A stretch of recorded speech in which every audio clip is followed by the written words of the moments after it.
Welcome to On the Chain. This is Jeff here with co-host Chip. What is going on, Chip? What's going on, everybody out there in the On the Chain on time world?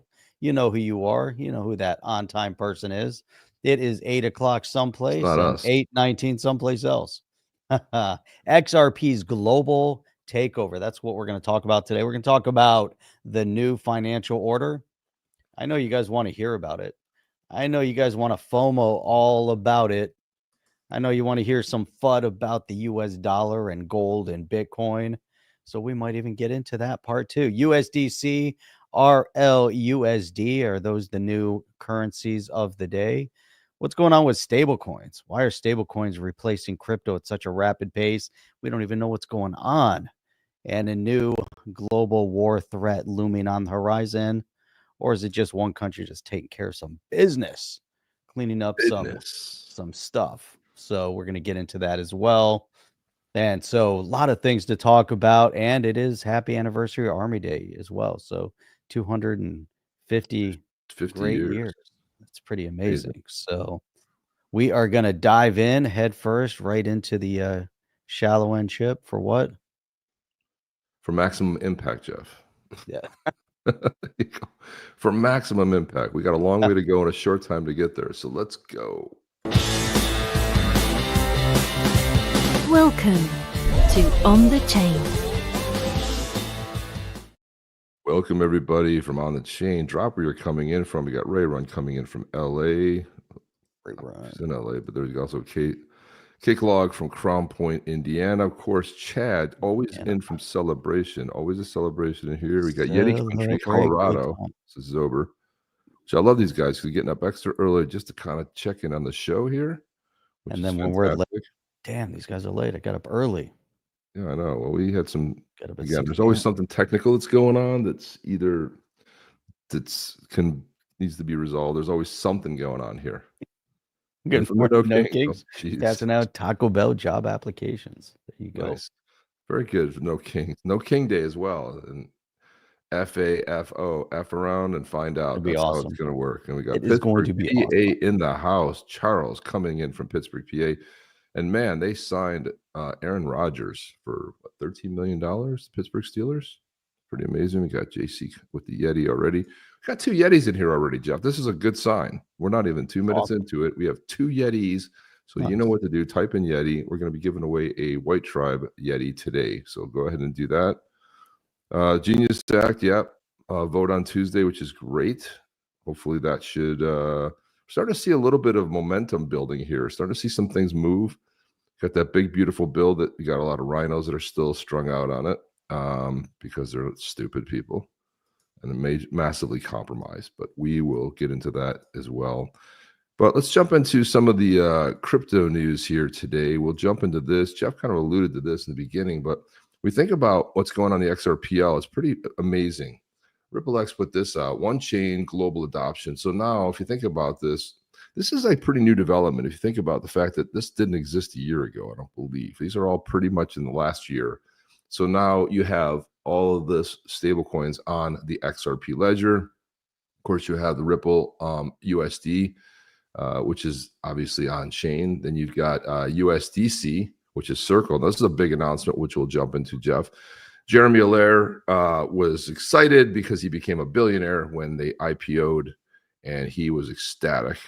I mean, imagine you just show up there and all of a sudden you have a struggling company trying to keep it moving for all these years. I remember I tell the story about how I bought my first Bitcoin on Circle back in 2013. So they've been around a while, and they IPO'd and their stock opened to 30, and then it went up to 130 or 140, which is pretty good. I think, I don't know what the price is right now, Jeff. Maybe you can check it. But we also have XSGD, which is Straits. That is stablecoin rails right there. We got also Europe has the first. This is the first Euro stable coin that's on the XRPL, and that's Human Financial. And then, of course, Brazil with the USDB. That's Brasa Bank out of Brazil, which is phenomenal. It's really some exciting stuff, Jeff. So, I mean, XRPL ready for the builders, institutions, and users who demand fast and compliant stablecoins. And then we'll talks a little bit about this. When was this written? July, June 12th. Look at that. There you go. So it talks gets a little bit more into, it kind of goes into each one here. So the XSGD was launched by Straits, one of the most regulated and widely used stablecoins in Asia, backed 1-to-1 by the Singapore dollar, issued by a licensed major payment institution regulated by the Monetary Authority of Singapore. It's already ready live on multiple chains, which is fantastic. And this is going to be the way. You're going to see everything launch on multiple chains. Launch on XRPL makes it easier to navigate fast, low-cost payments within a region known for its digital innovation and its cross-border trade. I talked a little bit about the Europe. EU ROP from Schumann Financial. And then recently, Braza, we covered this a couple weeks ago in Braza. The Braza Group, Braza Bank, launched USDB out of Brazil. So why does it matter? Well, because it's these high-quality stable coins represents more than 5 assets, signals a broader phase of global institutional adoption for XRPL. And that's the key thing. It's like when you start getting these outside people, it's a real chain now. There's a lot of adoption going on, a lot of building going on. I mean, we've been talking about it for the last 6 months. 2025 has been a really good year for the XRPL. Of course, the digital asset XRP retains a pivotal role supporting stablecoin uses by use cases by enabling efficient liquidity between assets, empowering fast settlement, and serving as a bridge in the cross-currency transactions, particularly across the XRPL's built-in decentralized exchange. A user holding USD-backed tokens can then go ahead and directly trade with them for, let's say, Europe-backed token on the XRPL DEX, with orders executed within seconds without any centralized intermediary. And everybody knows, if you don't, that the very first decentralized exchange was on the XRPL. And it remained that way for many, many years. It was years before somebody launched another decentralized exchange. So it's pretty amazing. Jeff, what are your thoughts on this? Can't pay attention. I didn't hear anything you said, honestly. That's good. Well, I love the I've got music blaring in the background. Still trying to edit the song for today because the song wasn't participating earlier today. And well, I want to announce that it's 7 final minutes, edits, 22 seconds. And as I was going through it, everything was perfect. And then for some reason, it decided it was going to put a whole different edit into the music. So now I deleted it, and now I'm re-editing it all over again. So because it just made no sense. So today is not a technical day, but the XRPL, I'll tell you what, I'm thinking, just overall, the direction that we're moving in with the stable coins, and we're moving quickly away from mainstream adoption of crypto, and we're moving faster into adoption of stable coins, which makes more sense from a financial institution perspective. There was a lot of FOMO, for the past 12 years that crypto was going to replace currency.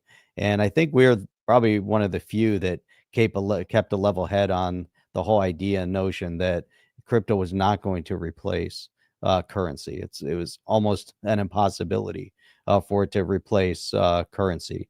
No country in the world is going to give up their sovereign currency. However, when you start thinking about reserves and things like that, that changes a dynamic. And if you have a basket of goods of currency, it changes the dynamics. If you have a basket of precious metals, it goes into a reserve. It goes into the treasury. Putting Bitcoin in a basket of currency, of cryptocurrencies, into a treasury because they have some form of a value starts to make sense. But it has to have global recognition, global adoption as a recognized store of value. Now, that being said, the back end workings, and you and I talk about this so many times over the past years, nobody cares how you get into your car and the engine works for the most part. Some people love it because they want to fix their own car, but for the most part, you want to turn the key or push the button. The car works. Every so often, you got to put gas in it. Then you bring it to the mechanic to figure out the other fluids and stuff like that. And that's all you want to know, right? So why would financial technology be any different? There's going to be a handful of people that are going to be passionate about the ones and zeros and the inner workings of it. and all the infrastructure that goes behind it. How do you build the infrastructure? How do you run the infrastructure? People are going to love that. Then the rest of the world, man, if I can just spend my money and move my money faster, protect my money, make sure it doesn't get stolen. If you can tell me that there's new financial asset classes where I can own shares of real estate real simply, and Chip, if I want to transfer my shares over to you through the tokenization, I can do that, and I can do it quickly, right? That's perfect. And if it can all be done over the XRPL, because again, probably one of the most efficient chains that's been built for a specific purpose, which was moving money. And if you think about the DEX that is inherent in the XRPL and the other technologies and the simplicity of utility and the low cost of utility, that's the backbone, that's the infrastructure. Now we need the real utility, so I think we need so much more to where we need to go, to where it's running, functioning, and moving the financial institutions. Now, again, all that being said, the financial institutions aren't going to move the currency, from a real world, real stream perspective, because it's not stable. There's not one cryptocurrency that has any true stability, because then it's no different than the whole basket of global currencies. You might as well be trading rupees, that have massive fluctuation. So why not just go to a stable coin? If you go to a stable coin, it's got to be pegged to something. Right now, the global reserve currency is still the US dollar. It's still the most stable, but you could have a stable, USD. You could have a stable euro. You can have a stable, go to the stability globally based on what our history has been, and make it a stable coin, which utilizes all the proper technologies, utilizes the XRPL.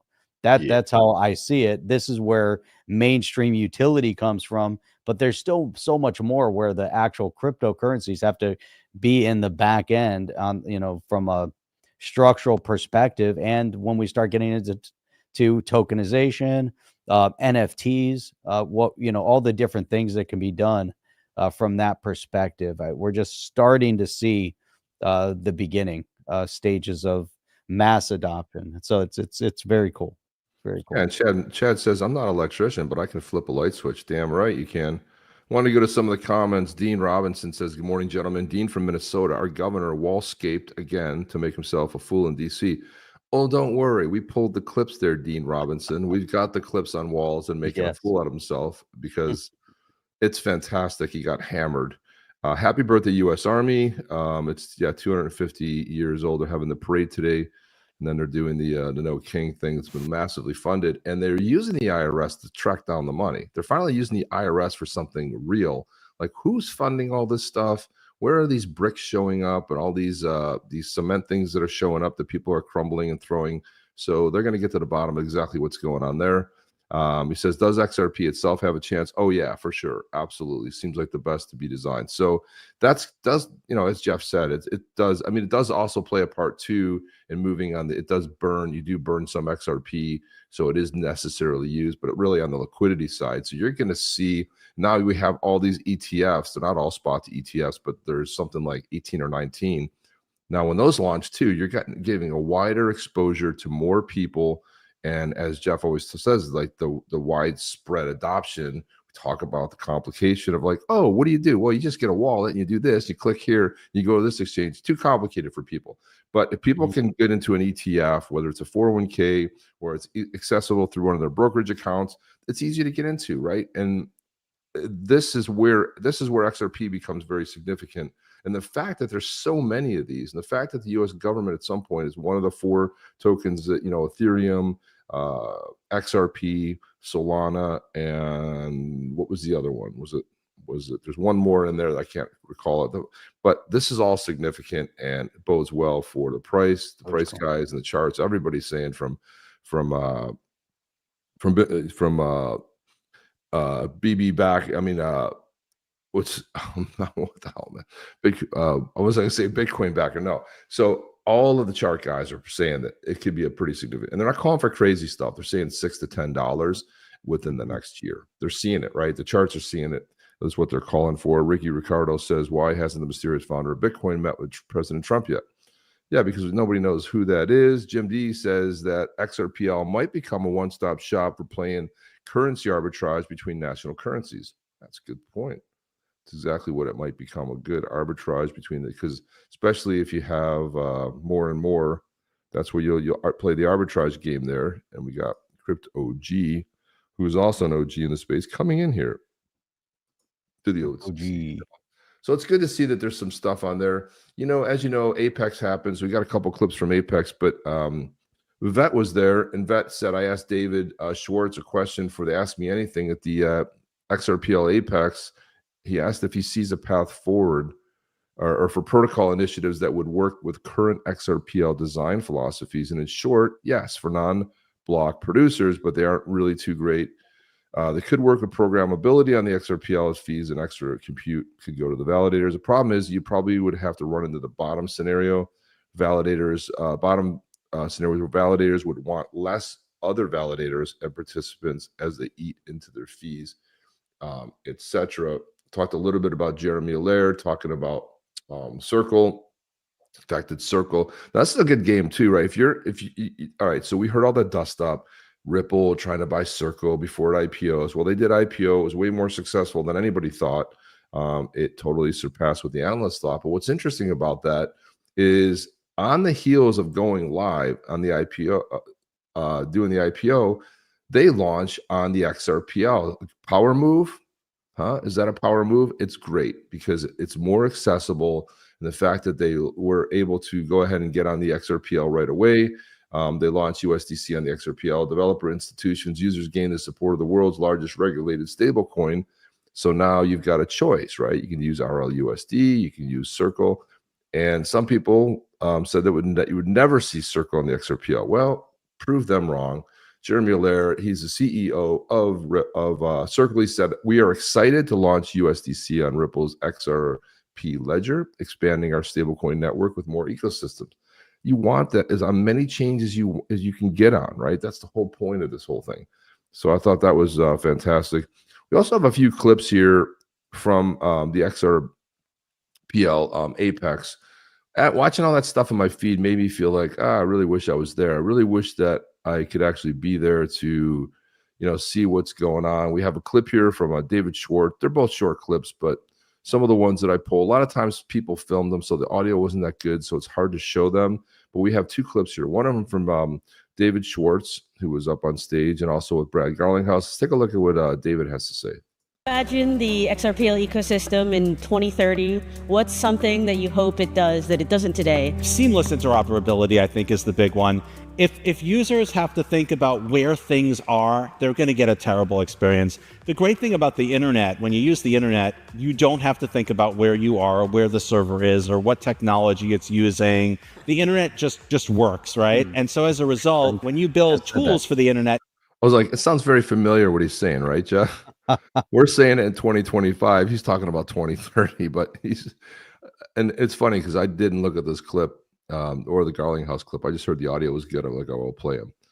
But it's funny that we just got done saying that. Everybody can use them. What I want it to do that it doesn't do today is provide that kind of seamlessness, to provide a target market that people can aim their products and services at and provide that user experience where you feel like there's a million different things that you can do and they all just work. That's how every technology gets mass adoption. Not wrong about that. It's absolutely 100% spot on. I mean, it's everything we said, but he's saying by 2030 it'll be totally seamless. Right now, it's not totally seamless, but this is where I think that Ripple could make a play, especially if they approach the banks and they start doing the custody, because now they got the custody solution and they've got pretty much every service possible, because the fact that you can custody services at bank, that makes it way more accessible to so many more people.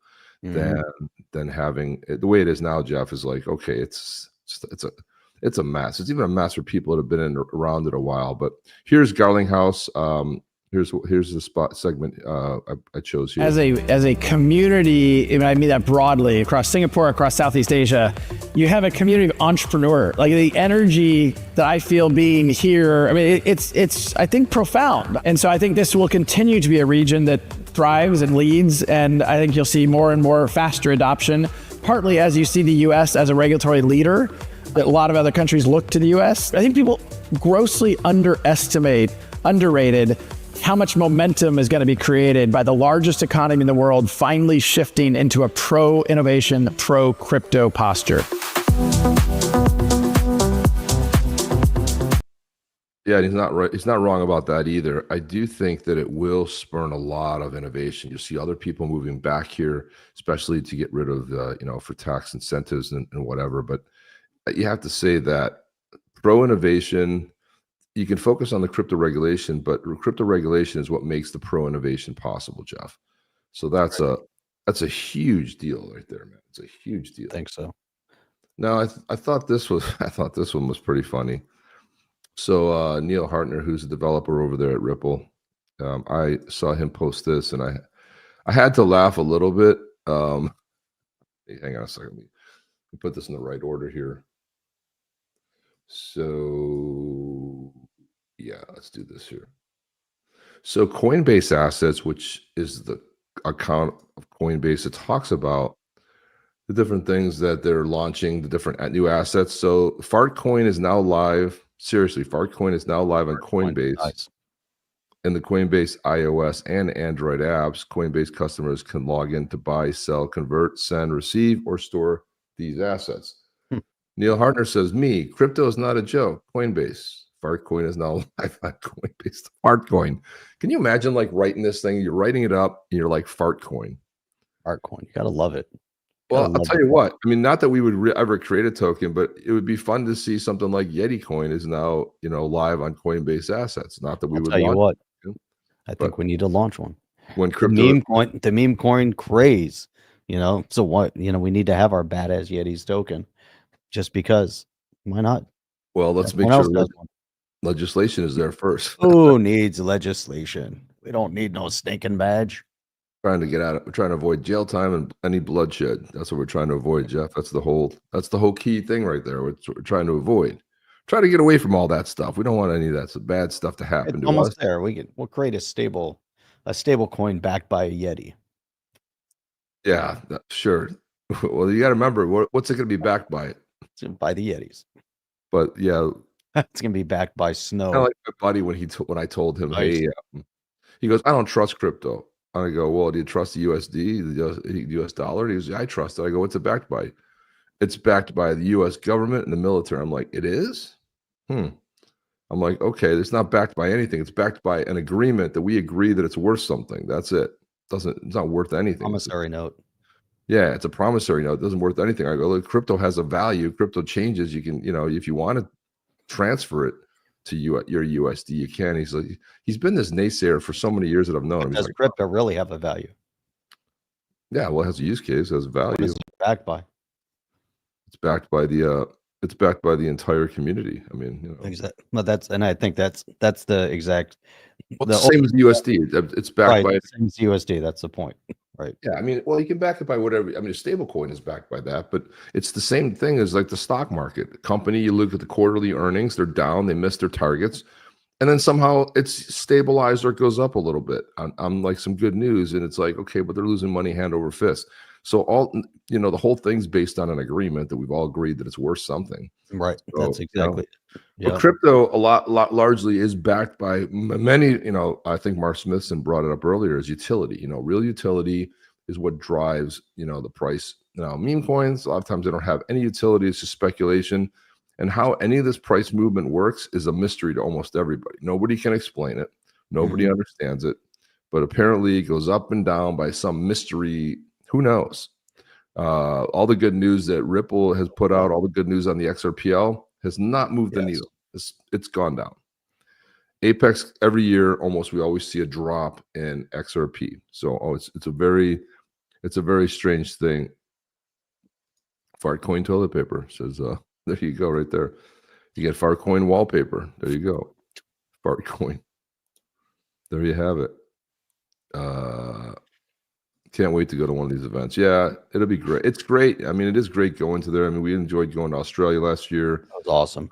I went to the proper party that Ripple held and met a ton of people. It was really fantastic to meet. Should have been to that one.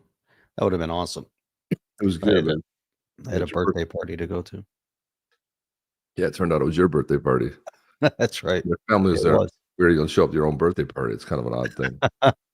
So, and of course, you just had XRP Las Vegas. Now we have Apex. But I'm like, dude, why don't you hold Apex in like Miami, somewhere cool?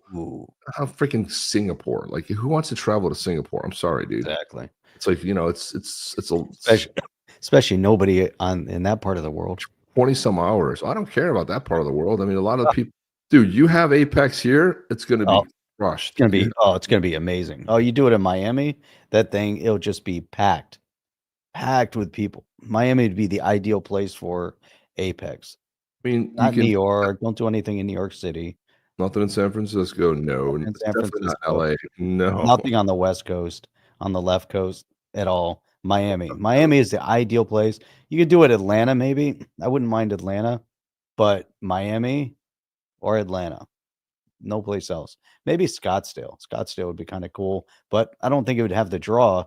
Miami would have the draw for sure. You'd get so many people there. Just like they had that Bitcoin thing in Miami. What was that Art Basel thing too? Or the Art the Art Basel every year, but we went to one of the Bitcoin. That was one of the big annual Bitcoin things that they had.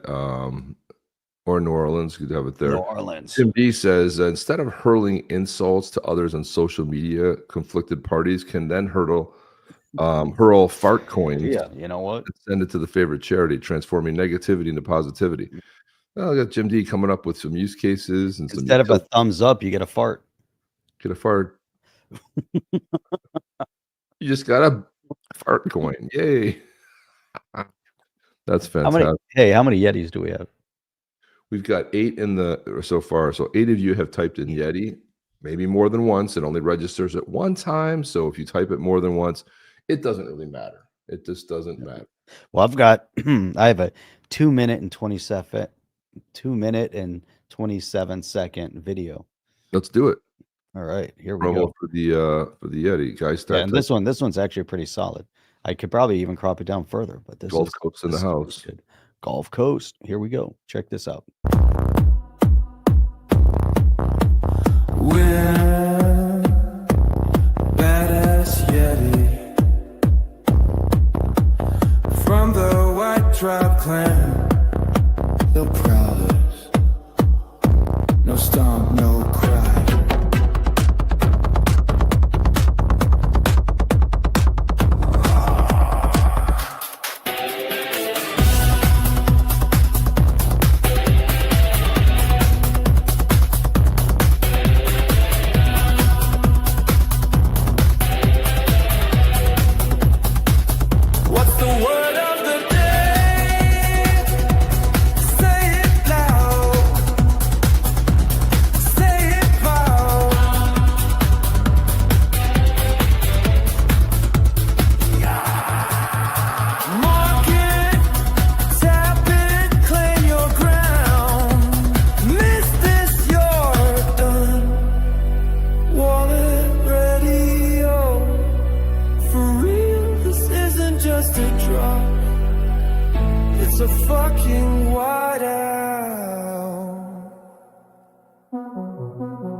Claim your badass Yeti or disappear like you were never here.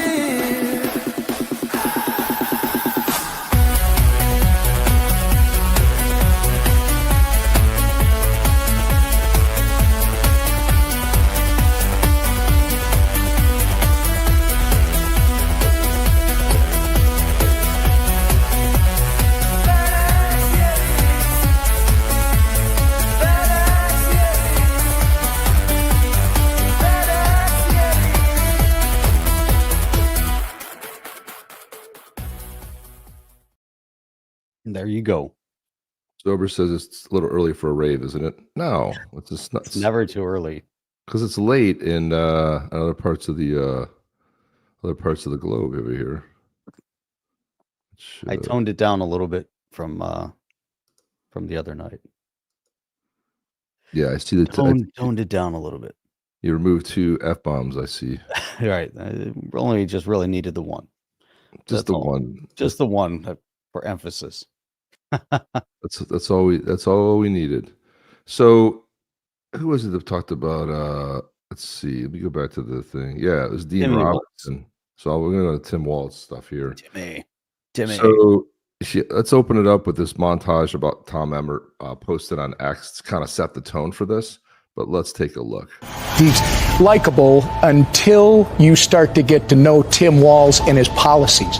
Donald Trump's modern-day Gestapo is scooping folks up off the streets. He's sleeping at 3 o'clock this morning. There's ICE agents out there arresting public safety threats and national security threats in his state. You ought to be thanking ICE and not vilifying them. Giant ice raid happened in Worthington, who asked me to look around at all the children crying. He said, this is what terrorism looks like in America today. He talks about this wall. I always say, let me know how high it is. If it's 25 feet, then I'll invest in the 30-foot ladder factory. ICE St. Paul also arrested a citizen of Mexico who was convicted of possessing pornographic material of a minor on a work computer. Tim's been a complete disaster in Minnesota. 2 days after his arrest last August, he walked out of jail. ICE had placed a detainer on him. He was allowed to go free. Governor from Minnesota, he's a sick puppy. He's a sick puppy. He's a sick puppy. He's a sick puppy. Love that. That's a great line right there. So Walz was in a hearing this week, and let's take a look at this guy. He pretends like, I don't know. I never said that. Nobody knows. Well, internet's forever, so we know. Listen, if you're going to be that much of a coward and can't even own up to your own statements and defend your own statements, then don't talk. Then don't make them, dummy. Here's one. Here we go. That the Biden Harris. So this is Comer. This is great. This is so fantastic the way he takes them apart. And there's dummy Tim Walz, one of the dumbest humans on earth. I gotta be thankful for one thing, that Kamala Harris picked this nut job. Like, she could have picked Shapiro. Like, Shapiro is he's a good politician. He talks well. He's extremely, yeah. He can get his ideas across. This dude is he was jumping around stage, and this was the guy that was going to pull in the male voter because he's a hunter. He's like Elmer Fudd hunting. After that wabbit, Wesley Wabbit. He looks like Elmer Fudd. Well, this is Comer. Do you believe that the Biden-Harris administration secured the border? You mentioned it's the federal government's role to secure the border to protect Americans from illegals entering the country, I guess. Do you think they did a good job of that? I think the border has been broken for a very long time through many administrations. It's one of the reasons why Vice President Harris was advocating so strongly for the bipartisan bill. Did she mention her role as the border czar when you all were out campaigning? Or? Not that I can recall, other than that we talked about the need to pass the bipartisan border legislation that would have done many of the things that, as a governor, I know would have made our jobs easier. But President Trump secured the border without any legislation. I mean, that was kind of a myth that was in the media and a Democrat talking point, that we needed legislation to secure the border. The border's secure. Everything's fixed. That's step one. Step two is to deport the criminal illegals, and that's where we're facing obstruction in your all states. So this was their talking point. We need legislation. We need legislation. Well, Biden comes in, undoes all the executive orders, borders wide open. He signs them away, and they said if they just pass this bipartisan, right? So this was a classic. If you remember Trump at the, well, it wasn't this was just, I think, in March. But if you remember this is what he said about it.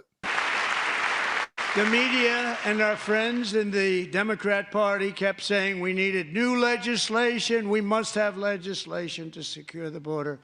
But it turned out that all we really needed was a new president.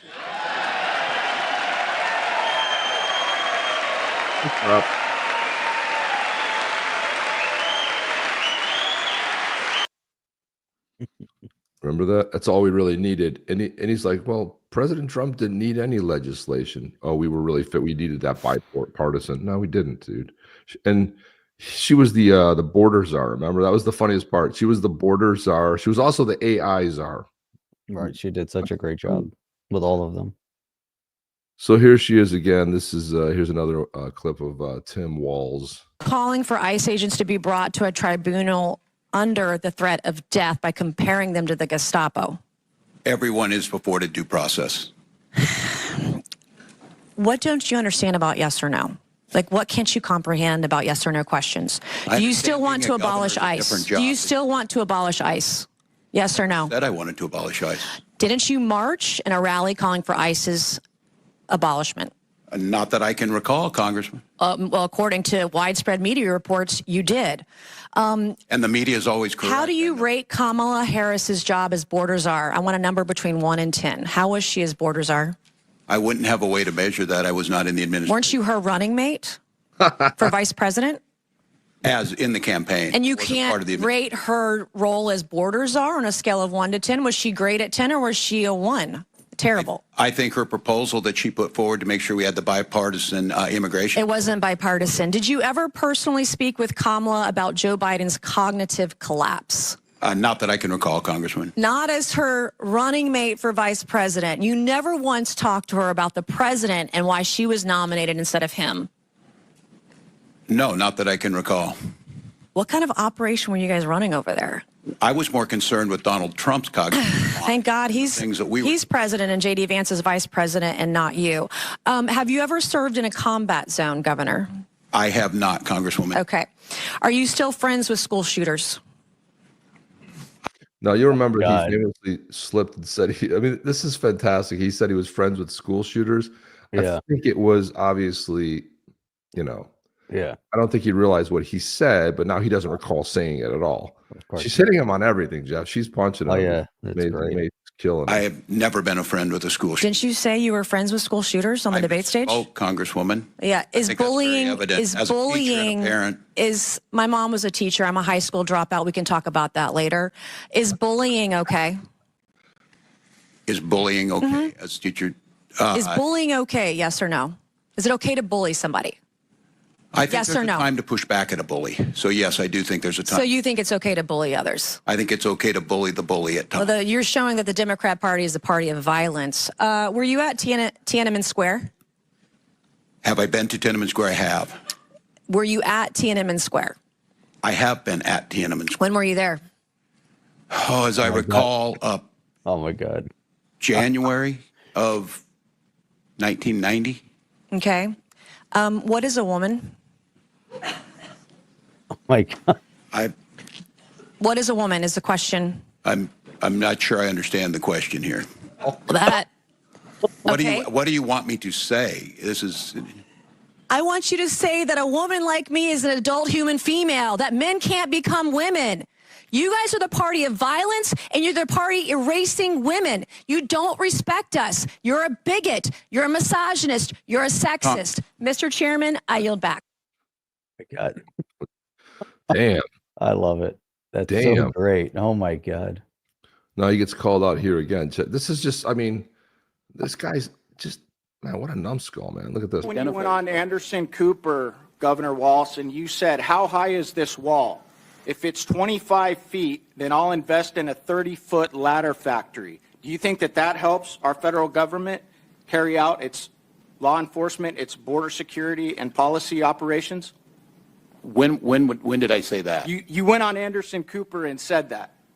Do you not remember saying that? Because you've said so many outlandish things that you can't even keep track of. He talks about this wall. I always say, let me know how high it is. If it's 25 feet, then I'll invest in the 30-foot ladder factory. Well, like I said, the internet's forever, Jeff. We have all the tape. I mean, it's fantastic. Here's another one. So funny. All right, it's not the one. Where's the one? Hang on a second. There's some good comments here. I like this right here from Jeff. Not me, Jeff. It's a different Jeff. Of course you like a Jeff's comment. It's the other Jeff. I always look out just only for Jeff comments. I don't read other comments. No. So Jeff said, we never needed a bill to enforce laws that had already worked as long as they were followed during the Biden administration. These laws were not enforced. The border bill was a money grab. And this goes back in time. You can go to previous administrations as well to have that exact same narrative. And we had 8 years under another president that Biden had, so, and it was, very, very problematic. You think about just in general, you have laws on the books, and the Democrats are always proposing new laws to enforce existing laws. It makes no sense, but this is what they do, and they want to trick you and they create all these problems. And in many cases, they were doing things like during Obama, we saw this a lot, during Biden too, where they would put something in place. It would take time for it to go to court. By the time it went to court to throw it out, to find that it was unconstitutional, and then there was already a ramp up, but they're so big on that, which was just enforce the laws that are on the books. How hard is that? Well, like in DC, they just said that they finally passed the fact that you have to be a U.S. citizen to vote in an election. I'm sorry. Why do you have to pass something through Congress that the federal law already supersedes anything? Is it because DC is not officially a state, because it's some weird, I don't know how to even call it. Yes, Crypto Whelp wanted to know if we're having a Yeti drawing today. We are having a Yeti drawing today. Yep. He's an source. Ray runs says, why do we give a fuck what he says or thinks? Because we also have Kathy Hochul, another winner, governor. What another loser. It's funny. It's so funny that they're so bold statement. They get called in front of Congress in a hearing, and all of a sudden they have no memory. They don't recall anything. I don't know. I don't recall. They don't know anything, but they can't stand up for their own statements. They're a bunch of coward losers is what they are. Earlier that the ICE agents under this is Byron Donalds taking apart Kathy Hochul. She sits up with her with a dopey ass grin, pretending like she doesn't know what's going on. And am I governor? I didn't know I did any of this stuff. Nobody knows. Am I actually governor? But listen to this. Here we go. You said earlier that the ICE agents under the orders of President Trump are a modern day Gestapo. Do you realize how disgusting a phrase that is, considering the history of Nazi Germany? Would you like to recant that statement? What I said, Congressman, and I have a long history of supporting law enforcement, I said President Trump was using them as his modern-day Gestapo, not identifying who you are, coming up in unmarked vans, taking people away and giving... Is it the responsibility of ICE to actually deport illegal aliens in the United States who are here? Isn't that their responsibility? Yes, it is, Congressman, except that the Constitution is not an inconvenience. It's not an either-or. Nobody said an inconvenience. You have a responsibility to deport illegal aliens, and the president is going through that process right now. And let's be very clear, the previous administration, they abused every process there is under border laws to allow more than 10 million people into the country illegally. And this is a burden on all Americans. And so the president is doing his job. So it is sick to refer to Americans who are ICE agents as Gestapo. Governor, you're wrong. You need to apologize to these agents. They're doing their jobs. They are Americans. They serve this country with honor and decency and respect. Do not diminish their work simply because you tried to make a cheap point that you could tweet. I yield back. Thank God he's running for governor of Florida. Thank God he'll be the next governor of Florida. Right. Exactly. I mean, sorry, I thought it was the Hochul one. This is the Hochul one here. Sometimes it doesn't show up. Ray put that up. Chad said, Ray run to remind everyone. He said, why do we give a fuck what he's saying? To remind everyone what these people think is the best possible person to run this country. That's right. And you can see it progressively gets worse. They don't get better. I don't see, the ones that get better are the ones that have left the party. And they're serving in this administration. Yeah. And we'll see more and more of that people they're fed up. They don't want any more of this nonsense, so the more that the leftist party adheres, think about that, the fact that Democrats still don't really support cryptocurrencies. They don't support freedoms. They don't support decentralization, all the different things that are required within the infrastructure for crypto. They don't support. You may have a handful, onesie, twosies here and there that could back a bipartisan bill, but as an overall narrative, doesn't exist. Look at what we went through, over the past years, where they had such animosity. Now you don't hear as much from them because the stronger voices are now loud, and they have no control. They have no power hold any longer. But for years, think about Maxine Waters. was in charge of the Financial Services Committee and gave zero voice. Never got out of committee when the Token Taxonomy Act was introduced, or anything else for that matter. There were so many crypto bills. I was so many, but there was a handful of crypto bills, but so many times it just fell on deaf ears and just no place, and now finally we saw some proper legislation that was passed through committee last week for the first time. And it wasn't just, oh, we're passing a bill to have to call for a group of people to sit around and talk about it. That's what every other bill that went through was, oh, we're just going to get a group of people to talk about it and figure things out. And that's what we've seen over the years. And who knows where those even went. But this one is actually a positive movement. Now the question is, does it get through Congress? Then if it gets through Congress, does it go to the Senate? And so there's a good chance it could get through Congress at this point. And here you go, like that, like this one here. I like that. What Mark is saying. Look at the cesspools, New York, Minneapolis, etc. Lots of them. And then Chad brings up Maxine Water taking SBF and FTX money. And think about that narrative as well. So as you start packing all of these things together, we can't forget that. I mean, to me, that's the most important thing. We have to continuously, one of the reasons why, Chip, we have to show this type of thing is we have to continuously remind people of the insanity and really underscore it, because most of the stuff people forgot about already. People probably don't even remember who Tim Walz was. If you ask most people on the street who is Tim Walz, they would have no idea who he is. So you have to remind them, hey, this was the guy that they selected. They wanted to run as governor, or as he was a governor, they wanted to run as VP. And so think about it from that perspective. Let's bring as many of these politicians and the crazy things that they say, and just highlight and underscore. We're getting ready to go into another election cycle, and 26 is going to be a critical election cycle for cryptocurrency, because we could, potentially at every moment you could lose power of the Congress. If you lose power of the Congress, that could be a problem for many things, if we don't have control over Congress. So your point before, Jeff, who was Hillary's? Let's see if anybody knows in the comments. Who was Hillary Clinton's running mate in 2016 when she ran against Donald Trump? Anybody remember?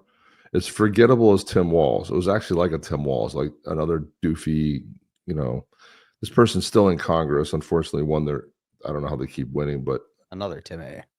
Yeah, so you remember Tim Kaine right there. See? Good job. Good job, Chad. Tim Kaine, it was the one. Kaine, yeah, Crypto G got it too. Well, most people, if you ask most people on the street, they wouldn't remember. But no. Like Walz, I think people will forget Walz sooner. Remember, he'd jump around on stage and hop around like a lunatic. Yeah. Here's the Kathy Hochul one I was talking about, but listen to this here. This is Kathy Hochul, the governor of New York, has zero memory, doesn't know, doesn't understand. What's the question? Well, I don't know. They seem like all very dumb. Fingers crossed for the Panthers. They blew it the other night, 3-0 up, and just I was texting Jeff. I'm like, the momentum shifting. They're getting complacent. They're gonna blow this. They sure as hell did. Dude, that was such a brutal game to watch. And it was crazy too, because I missed the first period. I was at a meeting. Then I was driving home talking to my buddy on the phone. Oh, they crushed it in the first period. And they were crushing it. Yeah. And then you and I were texting, and they're just falling apart how do you go for, I mean, the hockey gods are fickle, right? Because one moment you could be doing really, really well. Next moment you're losing, and the game can flip so fast. I mean, look at how we tied it up to go into overtime. There are 18 seconds left on the clock, and we go into overtime. But that's exactly what happened when they were in Edmonton. And Edmonton ties it up with 17 seconds on the clock, and go into a double overtime. And then they hit the post. They had a lot of chances, just couldn't get it in. It's a horrible kind of a thing. Here's Kathy Hochul. From New York. Thank you. Governor Hochul, on your first day in office, you signed Executive Order 1. Is that correct? I believe it is. And you extended this executive order. She believes it is. Just the snippiness of this. Just, I just punch these people right in the face. Don't play. These were your policies. You can't get behind your policies, and you don't know anything. What a bunch of losers. Not once, not twice, but 3 times. Most recently, January 16th this year. Is that correct? If that's what your facts show, I signed countless executive orders. See, this is the kind of stuff that pisses me off. Did you do it? Do you own your policies? Or are you going to get in front of Congress and pretend, of course, if that's what your facts show, like almost to discredit if your facts show that, well, I guess they're right. It's a way to talk down to somebody, and it's complete bullshit. I would assume you'd know it's Executive Order 1, and this is a continuation of your predecessor's sanctuary state policies, correct? Is included in that.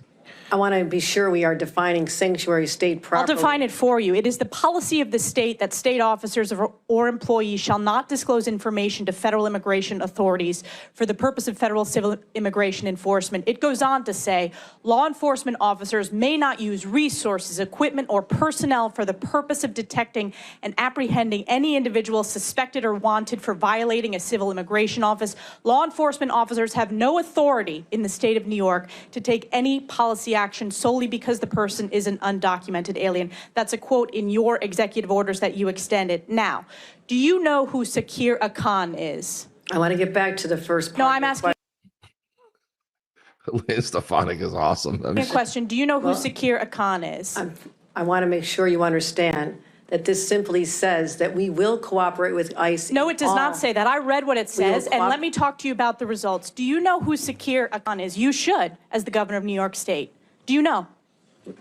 Refresh my recollection. He was an illegal migrant in New York. And do you know what crime he committed in addition to being here illegally? No, I do not. You do not. This was widely reported. He found a 15-year-old girl, threatened her with a metal pole, told her to get into the back seat of his car. He took her clothes off, and he violently raped her in Albany, New York. Do you know who Sebastian Zapita Khalil is? I'm sure you'll tell me there's many cases, whether they're... These are high-profile cases. Yes. New Yorkers know about them, and you don't. So let's talk about Sebastian Zapita Khalil. Do you know who that is? I don't have the specific details at my disposal, no. Well, this is an illegal migrant in New York because of your sanctuary state policies. Do you know what crime he committed? I'm not familiar at this moment. I bet you're going to be familiar when I remind you. He found a sleeping woman on the subway, lit her on fire, and burned her alive. This is in Hochul, New York. And as I'm sure you are aware, and I'll remind you, that ICE issued an order to detain this violent criminal, but that was rejected by New York officials due to sanctuary state laws. Now, do you know who Raymond Rojas Basilio is? I just want to say this. These crimes are horrific. Because of your sanctuary state policies. In all of these cases, we would work with ICE to remove them. You did not in this case. They are walking on the streets because of your policies and your executive order that you signed 3 times. Now, Raymond Rojas Basilio, do you know who that is? I'm telling you this. I will explain to you the policies of New York. We cooperate with, I know you're just trying to. You do not. Specifically, ICE was told not to detain this individual, and he burned a woman alive on the New York subways in Kathy Hochul's New York. So I will keep on going. What about Raymond Rojas Basilio? Do you know who that is? I'm going to tell you our overall policy, which will address all this. I'll tell you who that is. He is an illegal who molested an 11-year-old in our state because, again, of your sanctuary state policies. This illegal was shielded from federal immigration enforcement and able to commit this heinous crime. And what about Wilson Castillo-Diaz? Do you know who that is? I'm telling you this. We do cooperate fully with ICE in criminal prosecution. This is what I love.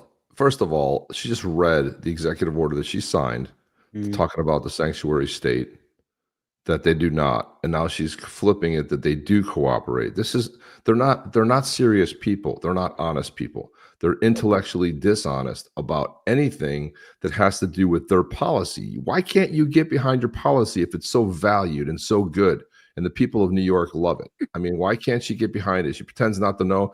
That one case, everyone knew the name. It was like we saw that video everywhere. The woman being burned alive. Nobody went to help. She was standing there just burning, and people didn't even take a coat off and try to put her out. I mean, it was horrific. And a lot of this is because of the sanctuary state where these people were apprehended and let go. And they weren't deported, and they go on to commit these heinous crimes. Our sanctuary. You're not advocating for these victims. Only deal this with is a 5-year-old who was raped on Long Island in Nassau County. You are not advocating on behalf of these victims. You are shielding illegals. Even in your opening statement, you prioritize putting illegals first. That is not rapes true. of young girls, beatings of NYPD cops by illegals who are here under Kathy Hochul's failed policies, burning New Yorkers alive. This is Kathy Hochul's New York. It's one of the many reasons why you're hemorrhaging support from hardworking New York These are families. horrific crimes, and they're heartbreaking. They're horrific crimes that are committed on your watch. You signed this executive order on your first day in office. You signed it again and again this January. We deserve a governor who stands up for law-abiding New Yorkers, doesn't put illegals first, but actually puts New Yorkers first. I appreciate Rather than the going after the viral moment, I suggest you look at the facts. I'm standing up for New Yorkers. No. Rather than addressing the illegals in New York, you are prioritizing your far-left sanctuary state policies, which you put in place with executive orders. Lane Stefanik serves in the 21st District of New York. She is a New Yorker, so she is letting the governor have it, and I'm sure she enjoyed it. She's like, "You're going for a viral moment." No. I mean, Jeff, this is so dishonest. I mean, it really is just pathetic. And there's what Jeff, look at this. The woke never have the answers, but stand by ideologies that never work in the real world. The policies are failures, and they never admit failure. That's it. This is great. Well, there were two statements made. Obviously, you know that Israel took care of business. Two back-to-backs they took out, first of all. It was funny when Trump said, they asked him about Iran coming back to the negotiation table. He goes, "I don't know if they're all coming back." Sorry if I was funny, but it was a little funny. So here we have Bibi, and we've Khamenei, the what's the leader of Iran? I don't even know who it is anymore. Who is it? Khamenei or what is it? Khamenei or whatever the hell his name is. However you want to pronounce it. We have two statements. We have Bibi here first, Netanyahu, and then we have the other, not Joe from Iran. Here we go. Okay, I was trying to keep it civil by only hitting the nuclear sites and shit, but these motherfuckers hit civilian areas. Now I'm about to make it rain on these bitches. For real, I'm about to Chernobyl these bitches. I'm about to ram a missile so far up Khomeini's ass, he'll turn into a crispy fucking kebab. Their future generations will still be shitting uranium. Need to park your camel? Park it in Iran, because I'm about to turn that bitch into a friggin' parking lot. So long, bitches. Jeez, that was some colorful language. I didn't expect all that, Jeff. So long, bitches. What the hell do they do? There's Khomeini. Here's his response. Here we go. I'm like, this baby motherfucker better not blow up by nuclear shit, or I'm gonna go loco on this bitch. And then he blows up all my nuclear shit, and I'm like, call my generals. And they tell me, they're all dead, sir. And I'm like, assemble the army. And they're like, they're dead too, sir. So then I'm like, launch the friggin' missiles. And they're like, sir, they're gone, sir. So I'm like, what the fuck?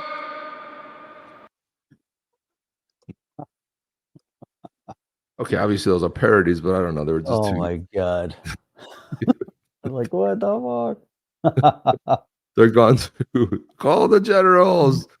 Generals don't exist anymore. Nope. Oh my guy, God. About this guy here.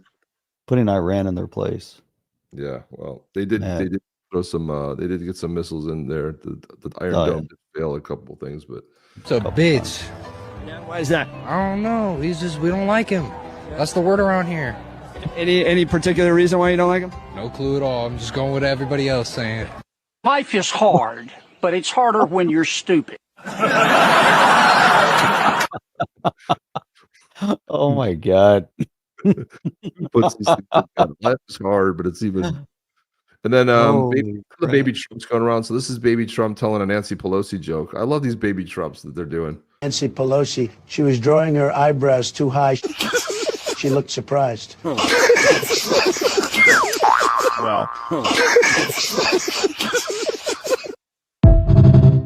She looked surprised. That was good. I told Nancy Pelosi she was drawing her eyebrows too high. She looked surprised. Wow. She looks surprised. This is great. That was fantastic. And then, of course, we got Scott Bassett taking apart Pocahontas here, bringing some facts home. Don't want to answer the question. No, Senator, I am answering it. No, you're not. And what I want is for Medicaid to be used for mothers and children as it was meant, not for 1.4 million illegal aliens, not for able-bodied people. Yeah, we wanted. So he puts out the facts and has the. I don't like it. Democrats don't like it. They don't like it when you get in their face. And then, remember Senator Padilla? Flush fund. So this is the guy that showed up at press conference, and he didn't have his. First of all, they have a security pin that they wear as a senator. Didn't have that on. Went in there anonymously, trying to create a moment. And so this was Padilla talking about it. So they put him on the ground. They told him to back up. They said, "Don't keep going." He was going towards the stage trying to ask a question. Secret Service took him down, took him out, to put his face down and arrested him, basically. Yeah. So this is him talking about it. I was having a few tequilas in my office, and then I saw Kristi Noem giving a press conference. So I yelled, "Hey, Kristi, you look mamacita today." Then these guys came out of nowhere and arrested me and shit. They're like, "Where's your visa, cabron?" And I was like, I don't have visa. I just crossed the river, So anyway, I'm going back to Mexico. Yeah, that was just a parody. Sorry, I don't have the real statement. It's a parody. but he was. I thought you would like margaritas. So I thought he would. He was on TV crying and saying how horrible it was. He was on TV on CNN crying. It was pretty. So one more that I forgot to play about Tim Walz. This is Chris Como, formerly of CNN, talking about Mark. Wait a minute. No, she looks like a librarian. Chad. It was Chad. When no one recognized you as senior senator from California, how irrelevant are you? Oh, very irrelevant. Yeah. So exactly. It's funny too. The Dewey, man. You remember the Dewey Decimal System? That thing was the best. Yeah, well, you still use it when you go to a library. Still in the. They still use it. Dude, I haven't been to a library. Nope. We didn't stop using it because they thought it was old. That's how you find a book. You go and look at the computer. Oh, you still do it? Yeah, you go to the library. It would make sense, really. I read books, Jeff. What do you think? They still have books? Jeez, man. They still have libraries? They still have libraries. Here we go. Walz wanted to be president and vice president of the United States? Really wants to say that we've surrendered moral authority by supporting Israel after targeting Iran, and that China may have the high moral ground? Are you nuts? They have 1 million Muslim ethnic minorities, the Uyghurs, in camps in China. What are you doing? I know that you think it's a way to attack Trump, but you seem crazy when you play politics, when there is an active terror threat against us. And don't say, yeah, no, only now because of what Israel did. No. As far as we know at this point, Israel says it had to do it. We don't know why. We'll try to find out more tonight. We'll wait for the president to tell us more. Jeff, if my history is correct, I go back to the early 80s when they took out their nuclear site back in the 80s. This is in Iraq. They had to do Iraq. Iraq. You had a threat from Iraq. Now you have the threat from Iran. Of course. Yeah. No one's willing to do anything. No one's willing to do anything. This is the cowards of the world primarily, and they'll allow things to fester. It amazes me that anybody at this point would side with the Iranian regime. And we're not talking about the Iranian people, because Iran in the early in the 60s was a completely different world. It was kind of like, it was like Europe.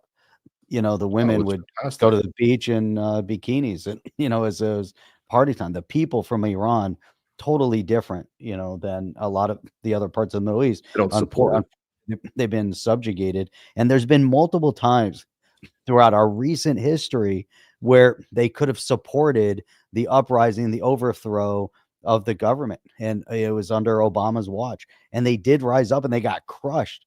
They got decimated. It was the worst thing to watch.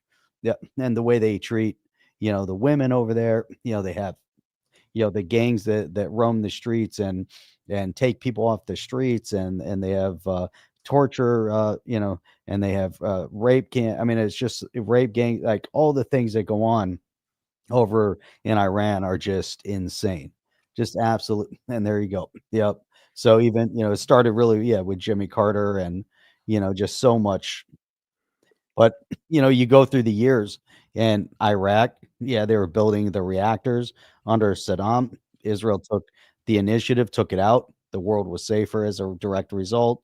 And now in Iran, they were close. They were borderline, days, weeks away from achieving a nuclear bomb. And they've actually discovered, some weaponry, some primitive weaponry where they could easily have put it on a warhead and delivered it. And when you have a crazy group like, and leadership like the Ayatollah and the things that they say, and the fact that they've been supporting, they have all their terrorist entities around the region, all their proxies that have been fighting and attacking Israel, but then also American interests. But if you think about what's been going on, you had the Hezbollah, you have the Houthis, and then you see them financially supporting Hamas. And I mean, you can go down a longer list. There's others that they've supported over the years, but a big part of Iran was behind the toppling of Lebanon, and they were behind the control of Syria. And you just see all the different things that they had orchestrated over the years. And, if you don't go through and dig in and educate yourself on all of that, then you'll miss out on it. But right now, what we're witnessing is Israel was pushed into a point where they had to take action. Yeah. And they're taking action. They don't expect anybody, to put boots on the ground to back up. This is everyone's like, oh, they're trying to drag. No, they're not trying to. They're trying to take care of business. And there won't be their country. They're trying to defend. Right. By the way, Joe Buddy was a proud librarian aide in 1979? I did not know that. Congratulations. Look at this one here. Hable de Bob, I can't voter. Anyway, more Democrat congressmen tweeted, aim better next time, then offered condolences after Trump was shot. Yeah, 100%, man.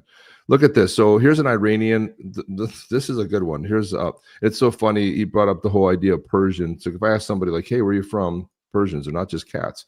He's like, where are you from? They say Persia. They won't say they're Iranian because they're from the region. They'll always say they're Persian. So you'll know that they don't even want to say they're Iranian. But listen to this guy. At the gym, minding my own business, this older white guy comes up to me, pointing to my shirt, and he said, let me talk to you real quick. So I walk over there. I'm like, what's up, man? He said, you shouldn't be wearing that shirt right now. You're going to offend a lot of people. I was like, who? Who am I going to offend? He said, immigrants. I started laughing. I'm like, I'm an immigrant. I support the president.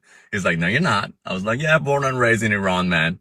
He gets all confused and he's like, well, how about the soldiers, military's being deployed to target protesters? I was like, I like law and order too. I like stores that are not looted. I like taxi cabs that are not burned. I don't know about you. I support him on that.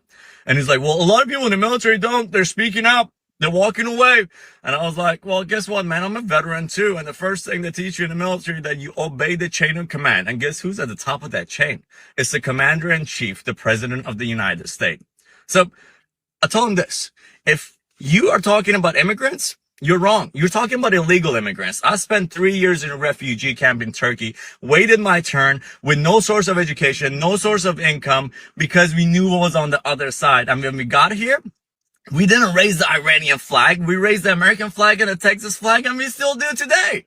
So you're not talking about immigrants. You're talking about illegal immigrants, those people who invaded this country. And anybody in the military that have a problem with this, or like this guy, or those foreigners that are raising the foreign flag, you all are more than welcome to get the hell out and go find another place. Damn, brought it home, man. 100%. That guy was confused. 100%. And that Governor Newsom out of California, it was announced. It was so funny because everybody was like, "Oh, look what happened! The National Guard is going. We're going to have to get. Trump has to give up control back to Newsom." And I'm like, "This is temporary. Watch how fast this is overturned." It was like 3 hours. So here's a little montage of Newsom talking about that. Have ruled on the Guard. They will be back under my command. A few moments later. Okay, why is Trump back in control of the National Guard, you guys? What the hell is going on? First I lose my pool boy Roberto, and now this? I seriously need a mani-pedi right now. A bottle of wine, cherry ice cream, and a whole season of Will and Grace. Fuck this politics thingy.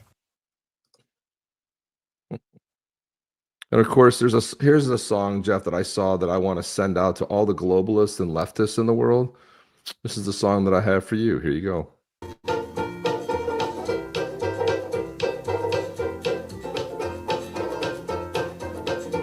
I tried, and I tried even more. I cried, and I can't recall what for. I pressed, I pushed, I yelled, and begged in hopes of some success. But the inevitable fact is that it never will impress. I've no more fucks to give, my fucks have runneth dry. I've tried to go fuck shopping, but there's no fucks left to buy. I've no more fucks to give, the more fucks I've tried to get. I'm over my fuck budget and I'm now in fucking debt. Got you. Sounds like the 1920s here. I strive to get everything done. I play by all the rules, but I very rarely won. I've smiled, I've charmed, I would have laughed, alas to no avail. I'd run round like a moron to unequivocally fail. I've no more fucks to give, my fuck fuse has just blown. I've been hunting for my fucks all day, but they've upped and fucked off home. I've no more fucks to give, my fuck rations are depleted. I've rallied my fuck army, but it's been fucking defeated. The effort has just not been worth the time or the expense. I've exhausted all my energy for minimal recompense. The complete lack of acknowledgement has now begun to go, and I've come to realize that I don't give a fuck.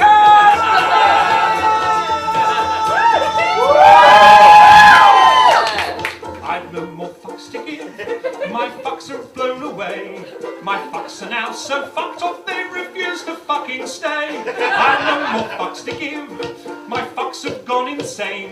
They've come back round and passed me while they're fucking off again. There you go. Love it. There you go. 0 F's to give. That's what I say right there. So it's time to give away that Yeti. Jim D is saying the LA militants invented a new devastating tactic. Yeah. They're ordering the auto cars into the conflict area to blow them up and create blocking debris, and the modern special ops with hints of AI strategy assist. Interesting. Yeah, of course, man. And then they're also waving American flags. They saw the other ones didn't go over so well, waving that. But let's go with this, because then I got to get out of here. I got a appointment here coming up at the top of the hour. So here we go. We got 20 in there, guys. We're not going to play the. Got to play it. Can't play it. We got to go. I got to go, Just Jeff. the beginning of it. Here we go. Here we go. Hang on. We're Badass Yeti from the White Tribe Clan.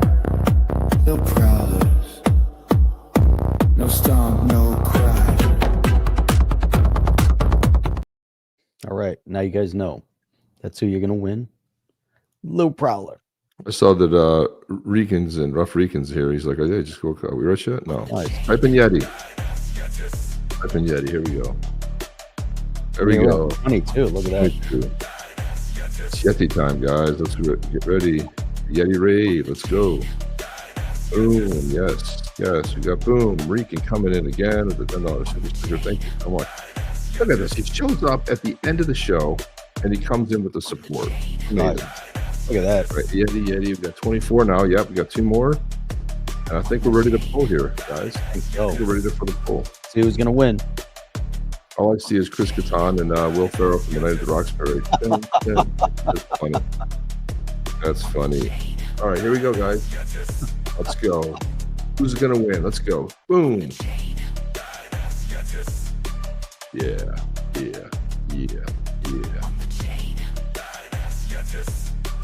Zed. Zed. Zed. Nice. Zed is not Zed. Zed, you have to say, I'm here. You gotta see that you're here, Zed. Zed is the winner. Zed, where are you? Badass Yeti of the White Tribe. Come on, Zed, where are you? No Prowlers. He's there. Oh, he's here. All right, Zed. All right, is here. Zed. All right. Congratulations, Zed. Congratulations, Zed. Who's the big winner today? Zed is. Yeah, I'm not gonna go to YouTube and see if I can get his. Yeah. Come on. Badass Here. There we have it. Yeti in the house. Badass In the house. In the house, yo. Yeah. In the house. Trying to find the YouTube video. Waiting to see it show up. All right, can you cut that sound? Let's cut it off. I'm not on the tab. Hang on. Cut the tab. Cut the music.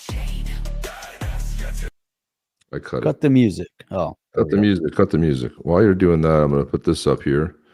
Breaking. USAID official and 3 company executives plead guilty in fraud and bribery scheme involving at least 14 contracts worth over $550 million. USAID official Roderick Watson took bribes, was showered with lavish gifts, including cash, laptops, thousands of dollars in tickets to a suite at an NBA game, a country club wedding, a down payments on 2 residential mortgages, cell phones, and jobs for relatives. In exchange for the bribe payments, Watson influenced the award of contracts by manipulating the procurement process at USAID. Watson faces a maximum penalty of 15 years in prison. Imagine how much more fraud there is. We can only imagine. That's right. Hey, Zed, can you throw in your X handle as well if you have it? Yeah, Zed, what is your X handle? Let's see if I can find it. And I saw Crypto G said show Gavin Newsom dancing as a kid. That wasn't him. It was somebody else. It's Brennan Jordan. All right, here we go. I'm gonna transfer Badass Yetis from the White Tribe of the Clan. Lil Prowlers. Uh-oh. Invalid XRP address. Uh-oh. That's not good. Make sure in your Zaman wallet that you, let me see, what was it? What address, Jeff? Did it? RB ends with a 1E. Zed's dead. Oh, that's funny. Zed's dead. Didn't work. Make sure that you are, that you go through the process. Connect your Zaman with the XRP Cafe.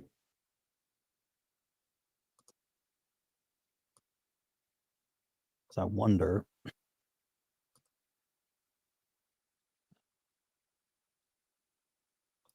Let's go to XRP Cafe and connect the dots. All right, Jeff, in the if you go in the private chat, I put his handle there. All right, perfect. Oh yeah, I see it. Paste it in there. I see it. Oh, Zed's dead, XRP. But I wonder, let me try this one more time. I'm reminded of Pulp Fiction when I hear that. Zed's dead. It's not Zed's working. Not dead. It is not working. I'm gonna have to bail here, Jeff. I gotta get going. Can you wrap up the show, Jeff, and take us home? Because I gotta go. You're leaving? I didn't realize how late it was. I got a 10 o'clock. I gotta. Late. Oh, you gotta get to your 10 o'clock. Yeah, I gotta go. Get to your 10 o'clock. Trying to see how we can do these. Do this. You're so late, guys. We'll see you tomorrow night. Sunday night. Oh yeah, it's Sunday night. Tomorrow night. Tonight is got the Panthers playing tonight. Yeah, in Panthers. Edmonton. Oh, yeah, 2-2. Can't go up 3. They could have gone up 3-1, and it was just basically a lock. But now it's 2-2. They went lose in Edmonton. Now it's 3-2. They got to win 2 games in a row. Could have been. They could have gone in heroes. Heroes. Stupid, and they lost them in front of a great packed audience. Was stupid. If I was a coach, I would have ripped those assholes a new one. It was brutal. You don't lose a game where you're up 3-0. It doesn't take them just a little bit of hustle. Is all it takes to They played like the first period. Lost focus. Anyway, if they end up losing the series, you can bring it right to that game right there that they gave up. Yep. Well, especially after a 6-1 victory. See ya, Chip. Chip especially is out. After that, I'm out. All right. So this is where we wrap the show. Zed, I'm trying to transfer this guy over to you. It's not working. It says invalid XRP address must not be connected to the if you have your Zaman wallet connected to the XRP cafe. Double check on that, see if we can get that to work. In the meantime, we'll try another route to get it over. But if you want to just shoot us a DM through the X. Then we got a lot of amazing things that we're going to be getting into tomorrow night as well. Oh, John D is getting ready to come on, and probably because of this, and just so here there was an article that came out yesterday specifically on the SEC Ripple case. So we can just kind of wrap with this one here, just to kind of bring it to kind of as a highlight here. But the SEC Ripple file motion to release 125 million in escrow as the case winds down. So here we go. Kind of know where everything's been held, but there's been 125 million in funds held in escrow, and there was a joint filing, a joint motion to release the 125 funds, $25 million in funds that is going to be used to pay for settlement costs, which is interesting. So here's, according to the letter submitted by both parties, 50 million will be transferred to the SEC for the civil penalty, and the remaining 75 million gets to go back to Ripple. So there you go. The parties' proposed resolution will preserve the resources of the Second Circuit by avoiding the need to decide appeals, obviate any remand for further proceedings in this court, and bring 4.5 years of hard-fought litigation to an end. Hard-fought 200. I think Ripple probably spent 150 to maybe 200 million on the case. So you get, some money back. At least that 75 million they're getting back, but that doesn't count all the other, 150 plus million they spent. So there you go. And who knows how much tax dollars had been spent on this case. Thank you, Gary Genzer. The SEC lawsuit against Ripple is a landmark case for crypto regulation in the U.S. That's right, 100%. And it was definitely it was symbolic of that fight. And so things are coming to an end. Things are moving. We get that comes to a finality, and we start getting some pro crypto legislation pushed through. Game changer. Things are going to start changing at such a rapid pace. We need good clarity. We need clear regulation or clear regulatory authority to see some big advancements in the space. And once we get those big advancements, that's going to be really, really impressive. Why? Because that then signifies growth, and that's exactly what we need. We need a lot more growth in this space. We need more development. We need more building. It's not just about the FOMO. It's not looking for the next bull run. The next bull run should be based off of development and building within. And so it's also going to be an interesting element that once this gets completely, settled, again, allows for that clear regulatory path. Now, all of a sudden, the floodgates have this opportunity to open, and I don't think we've seen the beginning. Honestly, I don't think we all have an anticipation of where this can go once they begin the tokenization of real world asset and what that is going to reference. And even within the NFT, an NFT that you hold right now, it's a JPEG. It's awesome. We have fun with the Badass Yetis and handing them out. Think about collateral within the gaming environment. They've tried building. They kind of tried reinventing the gaming space. They tried bringing back, people back into this kind of VR-esque, metaverse world. People have tried that before. Most people don't enjoy being in that environment, but people enjoy gaming. Now, and I've said this for so long, that if you have a easy mechanism to take your winnings within a game, you spent all this time, effort, and resource to elevate yourself within whatever game that you're playing, and you've collected and purchased whatever skins and, you know, weapons and whatever might be within that gaming environment. If you have an easy mechanism to sell those items, and it can all be backed through true tokenization, and it's an NFT. So that NFT then has the dynamic of whatever item that you're selling, and if you have that proper store environment to go in and sell, but it is opened up to the general gaming environment. You don't want to reinvent the wheel. You don't have to reinvent the gaming environment. It shouldn't be, you know, heavily based off of the Ethereum blockchain because of the cost of gas and all of that. And your NFT transfer shouldn't cost you more than the NFT itself, which has been the experience over the past years, where you could spend $100 just to move asset that might only be worth $50.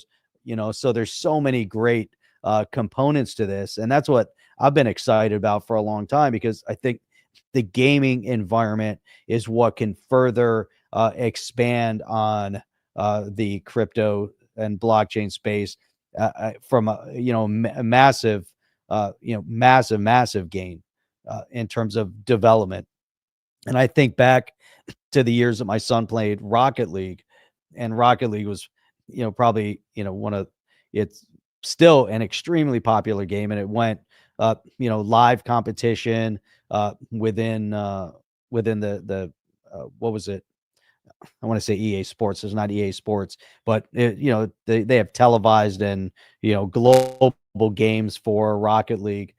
And I think about the time and energy that he had spent from the time he was, I think the first time I introduced him to Rocket League, he was 6. By the time he was 8, he was, you know, better than most people that were playing. And, you know, he just elevated through the ranks. And then he was on a team when he was, you know, younger than he should have been. But regardless, and then he's moved on to FIFA and some of the other games, kind of left Rocket League behind a little bit. But the point with all of that, I looked at the time and effort, energy, money, all the things that went into it. And there were platforms, and there are platforms that you can go on and you can buy those accessories. So you can trade them real world. You purchase it with a credit card. They'll meet you in the gaming environment and transfer that product over to you. So we bought many different skins for the cars in Rocket League, and we did it all online through a website. It wasn't necessarily easy. You know, you had some ownership, but you couldn't easily then go and sell it or transfer it. So that's where I'm excited about, you know, all of these different moves, and seeing this case wrap up and seeing the direction things that are moving in. Man, it's just super, super impressive to see this, to see where we're going. Clarity Act, yes, that's what went out of committee, so it's in front of Congress right now. All right, cool. So we got Zed connected. Let's see if this works. Let me cancel out. Let me try to retransfer it. Let me post it in again. I might have to refresh my screen. Let's see. Yeah, let me go back. Let me refresh. Got to log back in. Cool. You connected. Okay. Once you connect, you might have to authorize. Make sure that you go through whatever authorization that you have so that it's, and let's see. Try to transfer. It's still saying it's invalid. Crypto World misses chip already. Really? Come on. So yeah, it's still the destination address still says it's invalid for some reason. You might have to activate if you have the XRP or you have your Zaman wallet. You have to make sure there's at least like 1 XRP in the Zaman wallet. But then when you connect to the to the XRP Cafe. Then it'll notify you on your Zamen. You just have to swipe to authorize, or you have to sign the. You might have to go through that process to see if that works out. So, all right. That's it. That's all we got. We went an hour and a half today, which is pretty good. And Zed, I'll keep checking back here. We'll keep trying to transfer this bad boy over to you. But for some reason, and I have you down here, it's still not working. So I've signed out and went back in, and it still is not effective here. So, all right, Zed, let's see. I have XRP. It says that I'm connected. Okay, you're connected. Somewhere on the Zamen wallet, did it ask for you to sign it? Do you have to sign to authorize when you connected? Try it one more time. Let's see. Still saying invalid. Maybe it'll take a minute. Let me see if I need to. Let me try to sign out. Hang on a second. See if it lets me sign out. Might have to just close out of it. You authorized it too? Okay, cool. All right. I'm trying to sign in. Actually, I've been trying to sign out, but it won't let me. All right, let me try this again. Here we go. So this is where they need to make this stuff a little bit. It's still saying invalid for some reason. Can you double check? Just make sure that's your receiving address. So it's RB and ends with 1E. It should be right here based on this.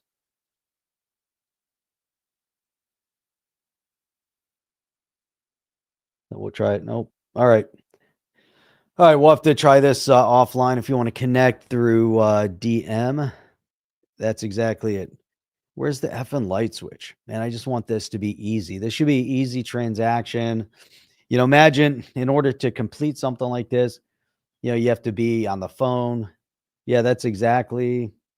Let me double check that that's the one that I have. Yep, that's exactly what I have here. Strange. I'm going to try to I'll try to figure out how to sign out of the XRP Cafe. For some reason, it's not letting me sign out. Can't figure out why. Maybe I have to go into settings. Nope. How crazy. I can't sign out of the XRP Cafe.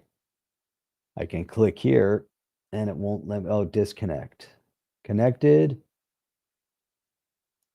Disconnect. There we go. Reconnecting. Nope. Now I'm going to connect on my side.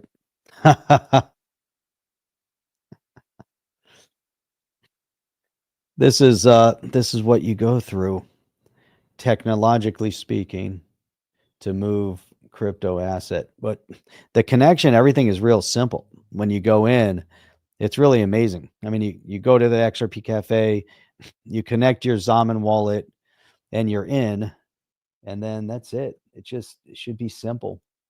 Then you're in here, you hit transfer, we put the address, and then it's still saying invalid. I don't know. We'll have to check this offline. Let's try to do it. Hit us up with a DM. Just double check, make sure that's the correct address again. I'm going to put I'm capturing your X handle, and we can handle this offline. But until then, I'm going to wrap up, and we will check you guys out on the next one, which is going to be Sunday evening. So we're going to be here Sunday at 8 p.m. Eastern Standard Time to talk more crypto, more XRPL, more blockchain, more Bitcoin, more geopolitics. We're going to have a lot of fun. We'll dive in and discuss. So with that, that's all we got. Chip is already out. I am now out. You guys have a great weekend, and we'll check you guys out on the next one. I'm out. Are you down with OTC? Please like, subscribe, and click the bell to be notified when the next video drops.